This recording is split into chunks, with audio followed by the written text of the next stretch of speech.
Coming up today on The Fit Mess. Tapping into that heart intuition, like the heart knows. I really believe that when we can live more from our heart, it will help guide us to where we actually want to go, or being our true selves in a way. That's Carson Finkle. He's the founder of Create Meditation. Today we'll talk to him about how he guides clients through breathing and meditation to help calm the nervous system. And we'll even dive into Jeremy's session with him. But first, I'm Jeremy. And I'm Zach. We've spent years pushing ourselves to learn more about our own physical, emotional, and mental health, and picked up a few coaching certificates along the way. But really, we're two guys who got sick of our own shit and started making changes to be healthier, happier, and live more meaningful lives. And each week, we talk to world-class experts with advice to help you do the same. So, Zach, you know how sometimes, you're just kind of going through your day, you're doing your thing, and there's that voice in your head. Sometimes it's telling you you're a piece of shit. Sometimes it's telling you you're killing it. Sometimes it's just silence and weird music and whatever. The weirdest thing happened when I had my session with our guest today, Carson. He walked me through one of his Create meditation sessions, which is just filled with amazing music. I know because I picked it myself. And he's guiding you and sort of rewiring your brain with these positive affirmations that are all based on things that I told him. And ever since then, there will be random times for no reason whatsoever that I still hear his voice saying the things that he said while we were in this session to help me try to become the person that I'm trying to become, right? It's just the wildest thing to hear this voice every now and then that's just saying, you're strong, you're confident, you can do like all these things that I didn't ever say to myself because no one ever told them to me in a way that stuck until Carson did it in this session. But it is so interesting how in this one, I believe it was an hour-long session, he did some deep rewiring of the systems that run this bucket on the top of my shoulders. I haven't done a session with him. I have had a similar experience in a yoga class where this one teacher would say this one thing where whenever we got into a difficult pose, like plank, and she had to stay there and it was painful. Mm-hmm. Later on, as we're doing the breathing of yoga and everything, and just it's a mindfulness practice for me, we'd get back into that same position and she would always say, we've been here before. Mm-hmm. And that has translated into so many things in my life. Whenever I get into a difficult situation, I hear her voice in my head saying, you've been here before. So it's really incredible how, with the right guidance, with the right breathing technique, you really can reprogram the voice in your head, as evidenced by, what you experienced. Yeah. His approach to meditation, his approach to breathwork is so unique. I have done a number of different sessions with different, ambient background noises. And in his case, he literally says, send me a playlist, pick, 5 songs that you have some emotional attachment to, 5 songs that I think bring you joy. And to be able to listen to music that you already have an attachment with, that you already have some emotional connection with, and to have him sort of layering in these new messages for you while you're listening to these songs that bring up all kinds of emotion. You can tell it's really getting under the hood and really doing some deep work to fix a lot of the stuff and help us let go of a lot of the baggage that we carry around every day that happened to us when we were 7 or whatever it was. Yeah, I really love that part.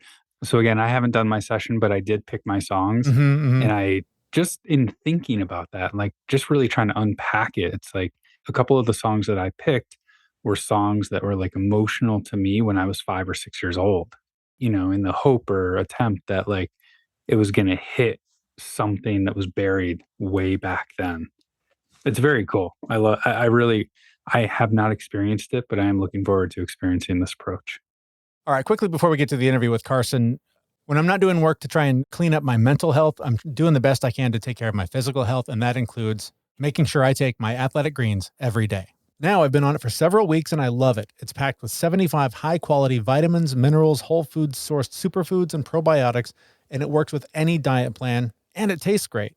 For less than $3 a day, you're investing in your health for a lot less than your cabinet full of vitamins or your daily coffee habit.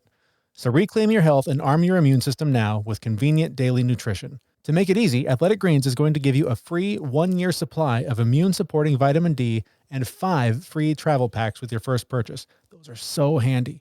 All you have to do is visit athleticgreens.com/fitmess. Again, that is athleticgreens.com/fitmess to take ownership over your health and pick up the ultimate daily nutritional insurance. You'll also find that link on our website, thefitmess.com. Now, I've been really looking forward to sharing this interview with you for some time. I had a chance to do a Create meditation session with Carson. You're going to hear all about my experience and the way that he has helped me transform a lot of my thinking and a lot of the voices that are in my head, some of them now including his, and a lot of it done through the power of breathwork. His name is Carson Finkle, and he is the founder of Create Meditation. And we started by asking him what breathwork is and how he got into this. Great question on the breathwork. Comes in many different facets and styles. And I think breathwork right now is considered, and going off of one of your earlier podcast guests, is more in like the Wim Hof category. When people think of breathwork, Wim Hof, if your listeners know, yeah, he's the one that kind of pioneered, and his style of breath is very much kind of in the holotropic breathwork family as well. And breathwork kind of gets you to an elevated state, releasing stress. But breathwork also can be categorized as something just focusing on your breath, different patterns of breathing and box breathing, only breathing through your nose with nasal breathing, longer exhales versus inhales. So breathwork is a whole host of things. But I think in the nomenclature, when people think of breathwork, they think of something more in the holotropic, like Wim Hof style breathing. And for myself, how I got into all this, I dabbled with Wim Hof probably early days of Wim, like 7, 8 years ago. But what got me into the type of breath work that I do with Create Meditation, I did a one-on-one session with someone that really just had a profound effect that incorporated music. And it just really helped me open my eyes to things. And I wanted to be able to take that and got trained in it, and then started facilitating, sessions for people. This was right at the beginning of the pandemic. So I just started doing sessions for friends and family for free, wanting to give back and serve. And then in my own kind of personal healing journey, combined a lot of the other healing modalities I learned along the way with this specific breath work to create this kind of unique session that is a Create Meditation session. So that's kind of how I got into it. And definitely I can guess why I even got to that breathwork portion with the one-on-one. Yeah, a little over 4 years ago, I was on the startup grind, starting a new company, winding down another, and kind of burning the midnight oil, full burnout. And I had a panic attack, severe panic attack in my sleep. It was a nightmare that I couldn't wake up from. And I had never had a panic attack before. Never knew what anxiety was, but I woke up. I was crying uncontrollably. I honestly thought I'd lost my mind. And it was the scariest moment of my life. And it was the universe telling me I need to look inward, make a change. And that kind of started me off on my journey. And yeah, breath work, that specific one-on-one session happened a couple of years later. I know there are basically 3 pillars that you bring into this work. So talk to me a little bit about what those 3 pillars are. With a Create Meditation session, there's 3 pillars, as you mentioned. The first one is the connect pillar. So at the beginning, part of the session is about 10 to 15 minutes where it's just my voice guiding you through some mind-body connection. And what we're doing there is the heart sends more signals to the brain than the brain does to the heart. So when people talk about that knowing, that intuition, that gut feeling that we all sometimes feel, that is a very, very real thing. So we're tapping into that. And I like to say, I would say a top 2 benefit that's reported from the people that I work with, it's clarity. And when we tap into that heart intuition, it's almost like the universe, God, whatever you believe in, kind of shows us these little breadcrumbs of where we want to go. Part of my job is trying to help people find their North Star. Like, where do they really want to go in their life? So that's part of the connect pillar. Another part of the connect pillar is a nature journey. So there's like a pre-questionnaire you fill out before we do a session. And one of them is like a favorite place in nature you feel connected to. And what we're doing there is I guide you through walking you through your 5 senses: sight, sound, smell, touch, and feel, and taste. And what we're doing there, we're priming your visualization muscles in a place you feel very connected to. Because at the very end of the session, I'll be guiding you through a visualization of creating the life that you want. Again, I'm going to walk through those 5 senses. It's a lot easier doing at the end after we already primed those muscles in the beginning. So that's the connect pillar. Then we go on to the breathe pillar. And that is definitely an active form of breathing. It's got some similarities in the holotropic breathwork family. It's a very active breath. We get into an elevated emotional state. And during that process, I'll be taking in some of your answers from the questionnaire, and I'll be layering in these affirmations, beliefs, things that you want to embody and create with my voice, because you're going to be getting into a state while you're breathing where we can do some rewiring and reprogramming, because typically you're going to go from an active beta brainwave state, dropping down into alpha, and then even dropping down into theta. And when we go from alpha to theta, we are crossing over from the conscious mind to the subconscious mind. So that's where we get to do some reprogramming. And the best part about that breathing pillar is you get to breathe to music of your choice. So you send me 4 or 5 songs that bring you joy, 4 or 5 songs that in quotes move you. And that's kind of a big differentiating factor, is that, listening to music that you have emotional connection to, it really kind of helps bring about some things, and during the journey, kind of bubble up some joy. Maybe there's some, emotional times in there. People send me maybe like a wedding song or something that they feel very connected to. And in that breathe pillar, there is a yell that's involved. The reason why we do the yell, it's an amazing physical release. So you just get to let go and release anything you're holding on to. And most of the time, people look at you like you're a crazy person, in society, if you give a really, true primal yell. So it's a safe space, we yell into a pillow. So it's a great letting go. But more importantly, a lot of times leading up, there might be some trepidation of like, this yell, I don't really want to do this. This is kind of weird. All these self-imposed fears, limiting beliefs that we all put on ourselves, society puts on us. When we really go for it, we just blast through all those limiting beliefs, opening up that limitless mindset. So that's the breathe pillar. And then the last one is the create pillar. So after your music and the breathing, you hear some white noise come on for lucid dreaming, and I'll guide you through one last visualization to visualize the life you want to create. Again, walk through those 5 senses. That's really where the magic happens, because you're in this elevated emotional state and you attach that with a clear vision of where you want to go in your life. And it's amazing some of the visions I get to hear at the end of the session. So those are the 3 pillars of a create meditation session. So before we jump in, I want to hear about Jeremy's experience, and I want your take on it. I want to hear that whole conversation. But first, like, you do this over Zoom, you do it remotely. It's from the comfort of someone's home. Does that change the experience? I mean, I'm guessing yours, maybe the first time you did it was in person. Is it different over Zoom, or do you get a similar or the same experience? I actually think Zoom is better for one-on-one. I've done one-on-one in person. The reason being is that my voice is able to be overlaid with the music very well, like through Spotify and Zoom into, your headphones. So that immersive experience versus if I'm right next to you in person, it's, my voice with the music, it's kind of hard to get that really crystal clear overlay.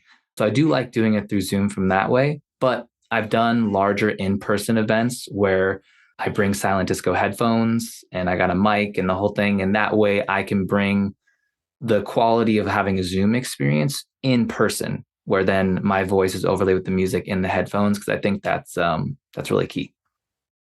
And that's a great question, Zach, because that is something that when I think back on our session, this session with you over Zoom, and then I've done other, holotropic breathwork sessions in person with people. And in one of them in particular, I definitely, wherever I went, when it was over, I was not back yet. Like I literally was like floating and kind of spinning, and there was no gravity. And it was this very surreal, like scary, like, holy shit, how do I get back in my body kind of experience. And so going into this with you over Zoom, that was a fear that I had, was like knowing that you were thousands of miles away. If something goes wrong and I'm floating in space somewhere, how are you going to talk me down? Have you had it? I mean, luckily I did not freak out, but have you had anybody sort of flip out, and have you had to manage that? Yeah, that's one thing I guess different, because I know what you're talking about. I mean, you can go into outer space for sure. Yeah. In some far off places. I think the goal is not to do that for me in these sessions. I do have people that have now worked with me in like the 40 something session where we do go very deep. But the point is, like at the beginning, I go nice and slow. Mm-hmm. When it's somebody's first session, at the end of song 2, I always check in. Mm-hmm. I say, hey, I let them know, hey, I'm going to check in with you at the end of song 2. And you give me a thumbs up.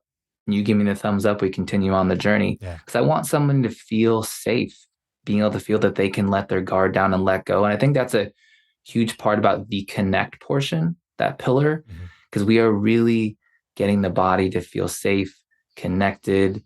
And, they always talk about set and setting.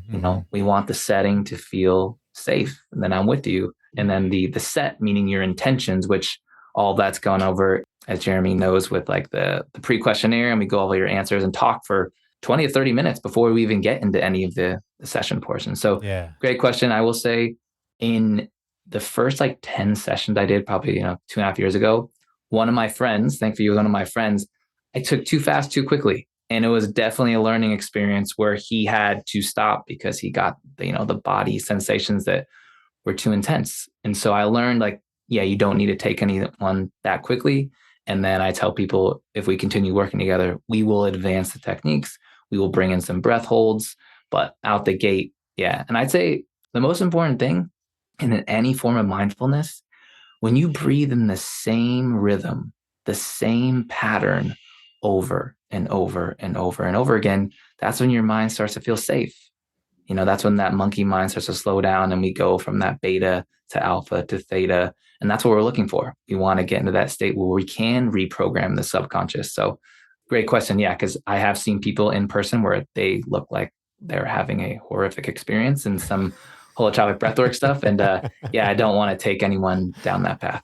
So in my session, I don't remember all of the songs I picked. I know some of the more emotional ones. And I mean, I can pull up your playlist right now if we want. oh, we could. Sure. I know that some of them that I chose are tied to some grief, to some loss that I've experienced, and sort of songs that I shouldn't even say got me through those experiences because I still deal with the grief. But I guess I just wonder, we talk so much about intuition and listening to our heart, and I guess our heart sort of is attached to those songs. But is there any sort of interference? Am I monkeying with the wiring by bringing in songs that I have this preconceived attachment to, where if I'm just in a more traditional session, you just go in sort of listening to whatever appears, right? So is the music interfering in any way in what would otherwise be sort of a deeper inward journey? I definitely see what you're saying. Like, we're bringing in some emotional attachments to things. Right. Are we bringing a story? Like, Yeah, we're always trying to get totally. away from the story, but are we bringing a story into the session? What I feel what's positive about the music is that it's allowing some more emotions to come to the surface. I think it actually can accelerate that. And for me, when I'm on the other side and being guided, and by the way, what's great is you get to pick and choose the songs every time. So it's like, that song didn't resonate that time. Let's mix it up. You're kind of creating your own curated playlist, Yeah. For me, there's some of the joy and love songs that when I hear them and I'm breathing, it really opens that up to feel those things. And that's what we're doing. We're training your mind and body to feel the way you want to feel.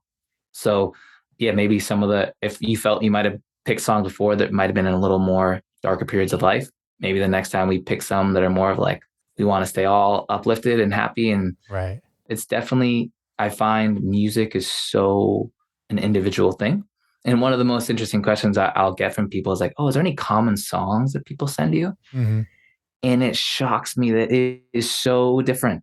There's very, very, very little overlap in people's music choices they send me. It's all genres, Yeah. all different time frames, but it speaks to them. And that's what's most important.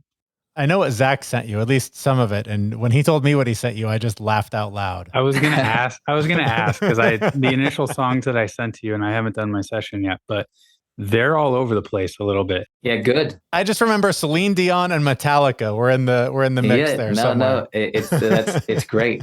I thought all genres welcome, and some people, yeah, they'll go from a hip hop rap song right into some like classical piano. It's fair game, Yeah. And it actually it really takes you on a journey when you're breathing. It's like, oh shoot, I just got an upbeat dancing song, and now I'm like, well, I'm going to slow down with some classical. So yeah, I like people have fun with the music, and then they usually find a set that they love, and like, yeah, I'm going to run with that for the next 5-10 sessions because that just really speaks to me. You mentioned earlier the yelling, the screaming that happens in one of these sessions. And I remember distinctly laying there and just feeling like, I know I'm supposed to do this. I want to do this. I'm not afraid to, but I couldn't find it. Like it wasn't there. And I don't remember how you got me there, but there was in some way you helped me find it. And then, man, when I did, I couldn't talk for like 2 days. Yeah, no, you definitely really went for it. But from what it seemed like, it was a good release for you, which is a positive. Yeah, the yell can be, a lot of people are like, there's some, like I said, that trepidation of like, I don't really want to do this. But it's kind of getting out of our comfort zone and really having a primal release that I think is very therapeutic for a lot of people, because we never are given permission to do that. And for the people that really don't want to do it, and some people were like, yeah, I just can't do it, then I suggest they just let out like 4 to 5 really big sighs, just really focusing on letting go as much as they can. So I'm not gonna like force someone to be like, hey, no, you have to do this. No, no, no. It's your journey. I'm here to guide you. And if the yell's not for you, then yeah, everyone's good with a big sigh. So Yeah. that's kind of the backup. I can speak for the yell though. Like, even though I haven't done it during a session, like at least once a week, if I'm like feeling pressure and the stress is high, the next time I get in my car, I unleash it. And like, Yeah. I did it once while I was driving, and somebody either saw me do it or heard it like through the car because they were watching me the whole time. But even outside of this session, it's pretty powerful release. 100%. I warned my wife in advance because we both work from home, and I was like, "You're going to hear some screaming. I'm okay, but there's going to be some screaming." I usually get a good laugh when I'm doing somebody's first session. I say, hey, I tell them like, right now, if you live with anyone, shoot them a text right now, like just letting them know you're okay, and it usually gets a good chuckle. But I'd rather, because I've had it early days of not giving that warning, and there will be a person who comes into the room because they're like, "Oh my God, what's going on?" And I'm like, no, don't worry, they're okay. That's wild. I want to get into some of the techniques that you introduced during our sessions from the creating and connecting part of this. But one of the things that has stuck with me since that session is, in part, you had me choose 5 words that sort of describe or take me down a path of where I want to go. Yeah. And so since then, when times are tough, when I feel a little lost, when I feel a little scattered, your voice is still planted in my head. And I still hear you saying to me the affirmations that I am now saying to myself, but weirdly, it's your voice. So why does that happen? Tell me about that. It actually makes me happy to hear that. I laugh about it, but it makes me happy because that means that in one session, we did a pretty good job of layering in some seeds of rewiring. If you can, because people report, they're like, when I'm washing the dishes or brushing my teeth or driving the car, like I'll hear your voice. I'm like, you know what? Great. We are rewriting the programming in your subconscious with these empowering beliefs and things we want to embody. And you mentioned the 5 words. That's in everyone's first session. I take them through this identity exercise. And part of it comes from James Clear's book, Atomic Habits, where he talks about there's 3 elements of achieving a goal. And there's the results and the outcome. And that for me is like the North Star, like where do you want to go in your life? There's the process, which is the habits, the routines, the work it takes to get there. And then there's the identity. And a lot of people are not aware of the identity or ignore it. And that to me is the most important. And what I mean by identity is like, who is the Jeremy, who is the Zach that is already at that North Star, already at that result? And what are his habits? What are his routines? What are his top 5 states of being? Like, what does he embody? Like, if you were to wake up tomorrow and you're living the life that you are working towards, but you're already there, how would that feel? And yeah, people answered me like, their top 5. And then kind of like the homework that I give is, all right, now that we have your identity, I want you to have this list and multiple post-its throughout the house, computer, bathroom mirror, and ask yourself on a daily basis, who am I becoming? And you look at that list, like that is who you're becoming. And that is the work, is like, what can I do today to embody one or all 5 of these things? And for me, I actually attach like visions to my list. So when I look at inspired, I have my vision for being inspired to really step into that. And for you mentioning like, why does that happen? And you hearing my voice, going back to the rewiring is because you are in an alpha to theta brainwave state. So your mind is very receptive. You went from the conscious to the subconscious, your brainwaves slowed down. And that means the analytical mind is out of the way. The judgment, the gatekeeper is out of the way. And the great thing about your subconscious is whatever you give it, it's going to take as the truth. There's no rational thought. So the seeds that we get to drop, those 5 words for you, Jeremy, of what you want to embody, it's like dropping right into your supercomputer. It's like, hey, this is the new programming we want to run. So that makes me really happy to hear that you heard my voice. Yeah, definitely. And now I need to know, what are those 5 words, Jeremy? Oh, yeah, that's an excellent question. I don't know if you have it in front of you, Carson. I can probably pull mine up pretty quickly. Yeah, I can tell you. I definitely want Carson to say it because I want to hear it in the way Jeremy hears it in his head now. Yes. Everyone, Jeremy's top 5. Number 1 is peace. 2 is confident. And I would say like, you are at peace. You are confident. You are prepared. You are strong. And you are content. So those are your top. That is literally what I hear in my head. It's the weirdest experience to hear, because like there's plenty of voices up here, don't get me wrong, and a lot of them have a lot of really shitty things to say, but every now and then that pops up and I'm like, well, who's that guy? Who invited him in? That's weird. That's awesome. But just in hearing it, right, you've got the voice for this. Like that's a very soothing voice. It's a very calm voice. So You layer that over a little bit of U2 and you're on your way. Right? yeah. You're just cruising. That's great.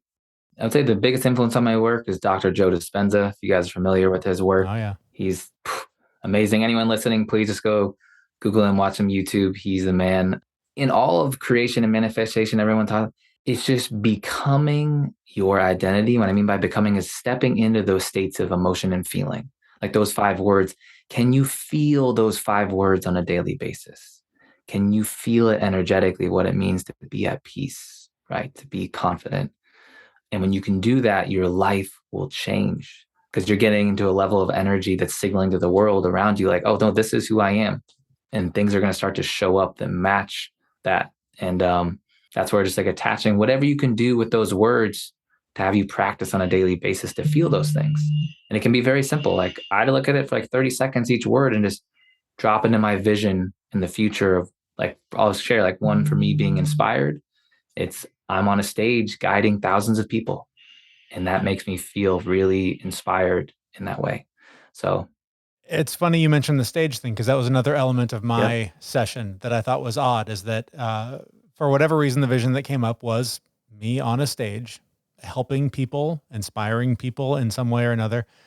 That's not necessarily something that I aspire to do. When I sit here and think about it, that's not like one of my goals, right? It's not on my bucket list to be up on a stage, Tony Robbins-ing it up. So where does that come from? Why do we maybe see something that we wouldn't normally plan for or want, I guess, in our normal life?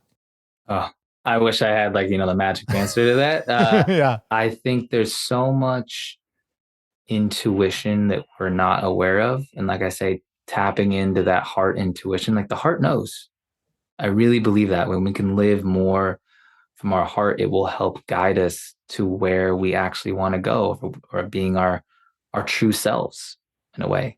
But yeah, the visions I hear from people, a lot of times it might be a vision of exactly what they need to do in work, because that's been top of mind. It's like, oh, here's my next 5 things, the dominoes that need to fall. Or it's some pretty far out things that involve a vision that they're single at the time and they have a vision of being with a woman and walking down the wedding aisle and like babies and all these things. And like none of that has happened yet. But I believe with those visions, they can come true, because I've had multiple people where the visions have come true to the very last little detail. And they'll like email me and call me like, you're never going to believe this. That's what lights me up, is when someone can use the power that they have inside them, which we all have, to create the life we want and tap in, the Dispenza talk, tapping into the quantum field. Right now, we are living and experiencing the 0.01%, and the other 99.99% that we have the ability to manipulate with our energy and our intentions and our mind to create. We truly have this limitless power that we get to tap into, and that's really exciting. Joe Dispenza is a personal favorite of mine, and I've been reading and watching so much of that work. And I am curious, I guess this really doesn't relate to a lot of what we were talking about, but do you feel like the world is shifting to that thought pattern? So a lot of what Joe Dispenza talks about, a lot of this breathwork stuff, a lot of these old solutions that have been forgotten for so long, do you think it's coming back? Like, is this becoming mainstream? Is this becoming a thing that in our lifetime we're going to see everyone take advantage of these tools and techniques? I definitely think it's on a massive upward trend where the veil has been lifted, that this is not just some woo-woo spiritual bullshit. Mm-hmm. Like, and Dispenza specifically has just been an amazing pioneer to bring the science. Like he's just so big on like, let's remove all the dogma, remove the religion, remove whatever, but people can get behind some facts and science and data. That seems to be a universal language. People are like, all right, like I'll buy into that. And, I went to a week-long retreat of his, and they had scientists and researchers from UC San Diego and like, measuring what was going on in people's brains and people's blood before and after the events. And it is eye-opening what is possible. And in terms of the there's a potential to shift in consciousness of, human connection if the more and more of this happens. Kind of like everyone always uses this example. So, but like the 4-minute mile example, no one could break the 4-minute mile. Once one person did it, then it's got broken multiple times and months after.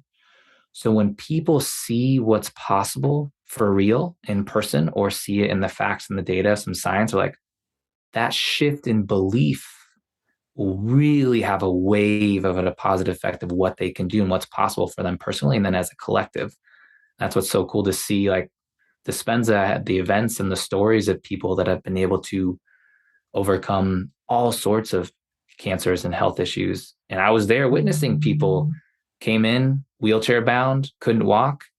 At the end of a couple of days and some healing sessions, they were walking around.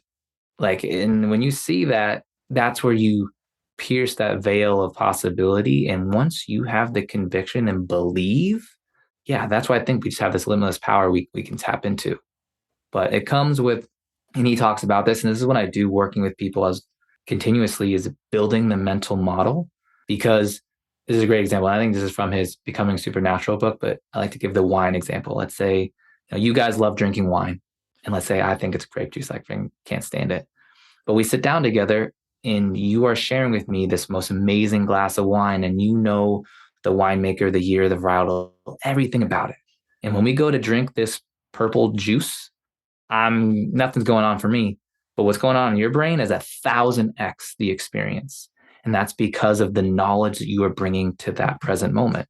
So there's a big part of building the mental model and understanding of what we do in these, create session or anything, like when you have your own mindfulness practice, the more you know and understand why and what you are doing, it will enrich the circuitry in your brain to the actual present moment and amplify it quite a bit. So a little side note there, but yeah, definitely if you're into this stuff, learn and read about it and understand it, and they'll just continue improving your experience and your practice. I want to be respectful of your time that we've already gone way over on. So my apologies for that. But first, is there anything important here that we have not talked about that you want to make sure we mention? Just a simple takeaway for people. I like to say, how do I get started? What can I do? And I think meditation can be intimidating for a lot of people because they're like, I can't go sit for 30 minutes and by myself and not think about anything. What? There is this hurdle for people. I don't know what, and I get it can be intense. So I tell you to start with the breath. Don't worry about anything guided. Just notice your breath. And I tell people, and in a time you're feeling stressed, take out your phone and look at the stopwatch on your phone, and the optimal, as I'll say, take away the optimal breathing rate for humans, 5.5 seconds in, 5.5 seconds out. Don't worry about the half, either pick 5 or pick 6, whatever feels more comfortable, but just breathe in that way for a couple minutes and see how you feel. Most of the time you are activating your parasympathetic to help your body kind of wind down and feel more homeostasis and come to balance. So don't make meditation this big, unknown thing. Just start noticing your breath, and that is a win. And if you enjoy that, then you can kind of continue down the journey of exploring more avenues, because the category of mindfulness is, pretty big in what you can get into. But I think an easy entry point, and to stay out of your head, is just focus on the breath. You mentioned resources and learning more about this stuff. What are the resources for you, and where can we learn more about you and your work? Resources for me. Like I said, Joe Dispenza's work, if you're into the creation, manifestation, energy stuff, and bringing science to that, all his books, YouTube, his content, can't recommend it enough. A couple other books, The Untethered Soul by Michael Singer was one of my favorites early on. The Power of the Subconscious Mind by Dr. Joseph Murphy. I would say start there. I mean, that's plenty, but it'll kind of dip your toe into the water. And then if you want to learn more about Create Meditation, you can go to createmeditation.com. You can book, I offer free 10-minute calls, kind of exploratory, see if it's something you want to get into. Or you can Google my name, Carson Finkle. You'll probably find my main job is I'm a CEO of a direct-to-consumer hat company. I'd say kind of selling hats. That's what, pays the mortgage these days. Yeah. But my passion is definitely, with Create Meditation, and see where this thing can go. So yeah, that's it for me. Our thanks again to Carson Finkle. He's the founder of Create Meditation. You can find links to him and his work in the show notes for this episode at thefitmess.com. So one of the takeaways that I had on this is just It always amazes me, and I don't know why it still amazes me, but like the power of breath Yeah. is just amazing. And again, I didn't experience his session, but you did. Sounds like he takes it up a level. He definitely does. And especially if this is something new to you. This is one of the great things about Carson is that he does ease you in step by step. I've done this work before. I've gone on some deep and weird trips that were hard to come back from. And as I mentioned, I was afraid of doing this over Zoom with somebody because what if I get stuck in outer space again? And it was nothing like that. And I'm sure that over time, if we continue working together, that I'll get there, not necessarily stuck, but, go on deeper journeys. And Carson is the guy to go with because he's just so easy to work with. You heard his voice. Imagine having that voice in your head all the time after spending some time with him and helping reprogram some of that old wiring that's got you busted and broken down, struggling to get through each day. So I can't recommend enough. If breathwork is something you've been interested in, if you keep hearing us talk about meditation, because we talk about it all the fucking time, he's a great resource to start with. So I encourage you to reach out to him. And again, you can find him at createmeditation.com and use the promo code FITMESS for a $100 discount only for listeners to this show. And what I really liked about him is that while breathwork is obviously a very important piece of it, he's talking about bigger things. He's talking about consciousness as a whole. Mm-hmm. And, that includes breathwork, that includes meditation, that includes so many other things and the power of our mind. So I was just really impressed with not only the breathwork session that was described, and again, looking very forward to my own session with him, but just his knowledge of consciousness as a whole, which was, it all ties together. I don't know if he's going to be able to get through a whole session with you going between Metallica and Celine Dion, though. That's going to be a bit of gymnastics. Oh, wait till the Scorpions comes out. That's amazing. Hey, before we get out of here, and we're going to tell you a little bit about our Facebook group. We'd love to have you be a part of it. But we were recently featured on an episode of the fantastic podcast. It's called How to Live. And we just want to share a quick clip of that with you. I had some very serious anger issues when I was quitting smoking that I had to figure out. And that was more of a chemical induced anger. But going forward, once I started to really peel the emotions back, because whatever the surface level emotion is, there's always something underneath it. And what I always found it went down to, whether I was depressed, anxious, angry, it always drilled down into being afraid about something. Afraid about being a failure, or afraid about disappointing people, or afraid of how I'm going to look in front of people. It took me a long time, and I'm still not okay with it, but being afraid is a normal thing. Some great words of wisdom there from Zach. And I think a lot of the work we've been talking about on this show and sort of doing a lot of that reprogramming can help address a lot of that fear that we're talking about. So to check out more of that episode, there's a link to that as well on the show notes for this episode of The Fit Mess. And you can find that at thefitmess.com. You can also, by the way, find the link to our Facebook group. We'd love to have you join us there along with other Fit Mess listeners, where you can connect for monthly challenges, accountability to reach your goals, and connection with others who are on a similar journey. Join us there. We'd love to participate with you. We will be back at that website, thefitmess.com, next week with a brand new episode. Thanks for listening. Hey, everyone. We know this podcast is amazing and doesn't seem to lack anything, but we need a legal disclaimer. Prior to implementing anything discussed in this podcast, it is your responsibility to conduct your own research and consult your physician. You should assume that Jeremy and Zach don't know what they're talking about, and they're not liable for any physical or emotional issues that occur directly or indirectly from listening to this podcast.